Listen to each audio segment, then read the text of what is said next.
హైదరాబాద్ లో భారీ drugs rocket గుట్టును రట్టు చేసింది ఈగల్ టీం. బాలనగర్ కేంద్రంగా సాగుతున్న డ్రగ్స్ దందాపై స్పెషల్ ఫోకస్ పెట్టి ముఠాకు చెక్ పెట్టింది. ఒడిశా కోరాపుట్ అడవుల నుంచి హైదరాబాద్ కు గంజాయి సరఫరా చేస్తూ హైటెక్ విధానంలో వినియోగదారులకు అందిస్తున్నారు ముఠా సభ్యులు. వాట్సాప్ లో ఆర్డర్స్ తీసుకొని ఆన్లైన్ పేమెంట్లు చేస్తున్నారు. ఇక ఆపై గూగుల్ మ్యాప్ లో డెడ్ డ్రాప్ లొకేషన్లు పెట్టి గుట్టు చప్పుడు కాకుండా డ్రగ్స్ సరఫరా చేస్తున్నారు. మే 28న 1908 టోల్ ఫ్రీ నెంబర్కు ఓ కాల్ రావడంతో ఈ డ్రగ్స్ రాకెట్ పై ఫోకస్ పెట్టారు ఈగల్ టీం అధికారులు. కుకట్పల్లికి చెందిన ఓ యువకుడిని అదుపులోకి తీసుకొని అతని ద్వారా మొత్తం డ్రగ్స్ రాకెట్ ను బయటపెట్టారు.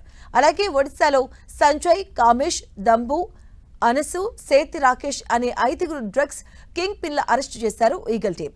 ఈ క్రమంలోనే హైదరాబాద్ లో మొత్తం 100 మంది డ్రగ్స్ వినియోగదారులను అదుపులోకి తీసుకున్నారు. వీరిలో 7 విద్యార్థులు ఉన్నట్లుగా తెలుస్తోంది. ఈ 100 మందిలో 80 మందికి డ్రగ్ టెస్ట్ పాజిటివ్ వచ్చిందని తెలిపారు అధికారులు.